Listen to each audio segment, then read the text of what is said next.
On deciding who is to be worshipped, the rishis said, O highly fortunate one, a great doubt has arisen on your statement.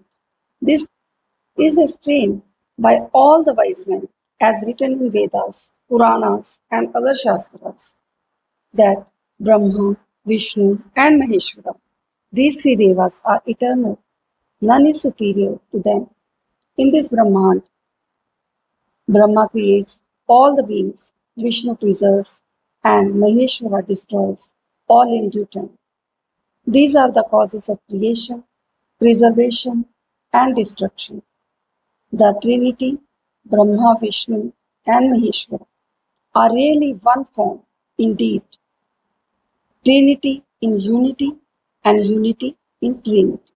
Being endowed respectively with Sattva, Raja, and Tamagunas, they do their respective works. Amongst these, again, Purushottam Adideva Jagannath Hari, the husband of Kamala, is the best, for he is capable of doing all the actions.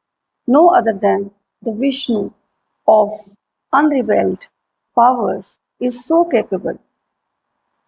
How is it then that Yog Mayas has overpowered Hari with sleep and made him altogether senseless?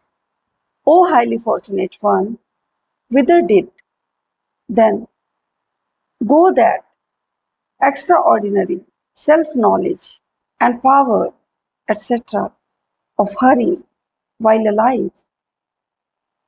This is our greatest doubt. So kindly advise us that our this doubt be removed and our well-being be thus ensured. What is that Shakti which you mentioned to us before, as well as by whom Vishnu is conquered? When is she born? What is the power of that Shakti and what is her nature? O Suvrata, explain this to us fully. How was it that Yog Maya overpowered with sleep the highest deity, Bhagwan Vishnu, who is everlasting intelligence, bliss, who is the God of all, the Guru of the whole world, the Creator, Preserver, and Destroyer, who is omnipresent and incarnate of purity and holiness and beyond Rajoguna? How was such a personage brought under the control of sleep? O Sutta, you are very intelligent and the pupil of Vedvyas. Destroy our this doubt by the sword of wisdom. Hearing this, Sutta said, O highly fortunate Munis, there is none in the three lokas who can clear your this doubt. The mind-born sons of Brahma, Narad, Kapil, and other eternal sons get bewildered by these questions. What can I then say on this very difficult point? See, some person called Bhagwan Vishnu omnipresent, the preserver of all and the best of all, the Devas. According to them, all this universe, moving and non-moving, is created by Vishnu. They bow down before the highest Narayana, Rishikesha, Janardana, Vasudeva, and worship him, whereas other worship Mahadeva, Shankara, having Gauri for the other half of his body, endowed with all powers, residing in Kailasha, surrounded by hosts of bhutas that destroyed the Daksha's sacrifice, who is mentioned in the Vedas as Shashishekara, having moon on his forehead, with three eyes and five faces, and holding trident in his hand, and known as Vrishdhvaja and Kapardi. O highly intelligent ones, there are some other persons that know the Vedas and worship the sun every day in the morning, midday, and in the evening with various hymns. In all the Vedas, it is stated that the worship of the sun is excellent, and they have named the high-souled sun as Paramatma, the highest deity, whereas there are other Vedavitis, the knowers of Vedas, who worship the Devas, fire, Indra, and Varuna. But the Maharishis say that as the Ganga Devi, the river Gangas, though one is expressing herself by many channels, so the one Vishnu is expressing in all the Deva forms. Those who are big Pandits declare perception, inference, and verbal testimony as the three modes of proofs. The Nyayic Pandits add to above three a fourth proof, which is they call Upama, resemblance, similitude, and some other intelligent Pandits add another fifth proof called Arthapatti, an inference from the circumstances, presumptions, and implication. It is deduction of a matter from that which could not else be. It is assumption of a thing, not itself perceived by, necessarily implied by another, which is seen, heard, or proved, whereas the authors of the Puranas add two other called Sakshi and Ati Jaya, thus advocating seven modes of proofs. Now, Vedanta Shastra says the Supreme Being, Parabrahma, the prime cause of the universe, cannot be comprehended by the above mentioned seven proofs. Therefore, first of all, adopt the reason leading to sure belief, the buddhi, according to the words of the Vedas, and discriminate and discuss again and again and draw your inference about Brahma, and the intelligent person should adopt what is seen by perception as self evident, what is inferred by the observance and good conduct, the wise person say.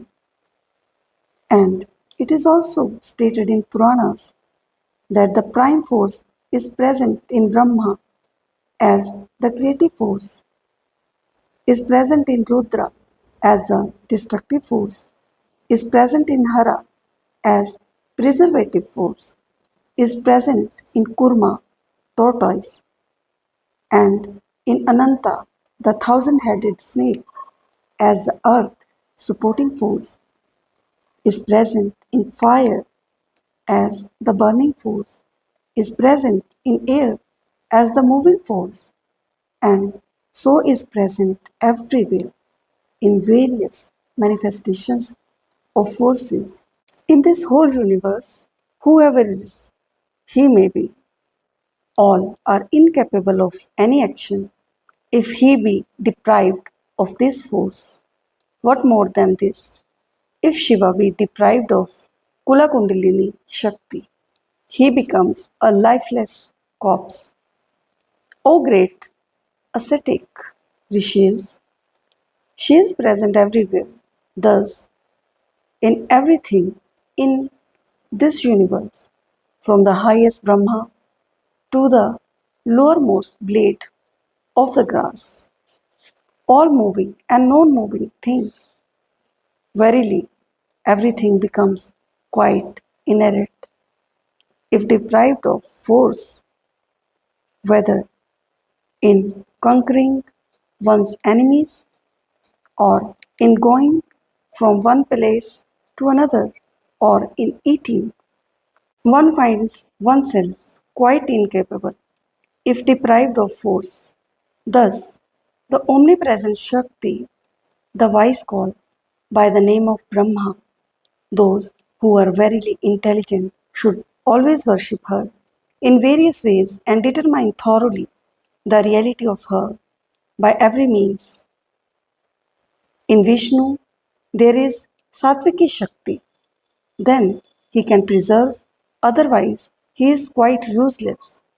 So, in Brahma, there is Rajasi Shakti, and he creates, otherwise, he is quite useless.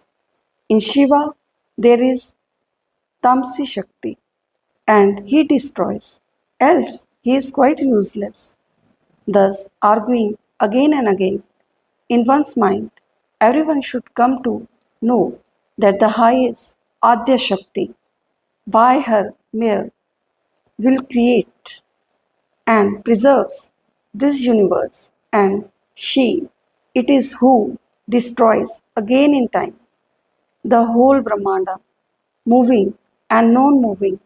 No one is capable to do this respective work, be he Brahma, Vishnu, Maheshwara, Indra, fire, sun, Varuna, or any other person whatsoever.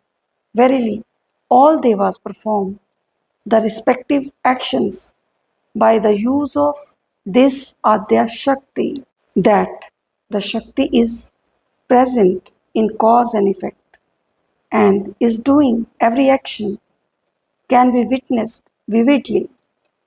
The intelligent ones call the Shakti twofold.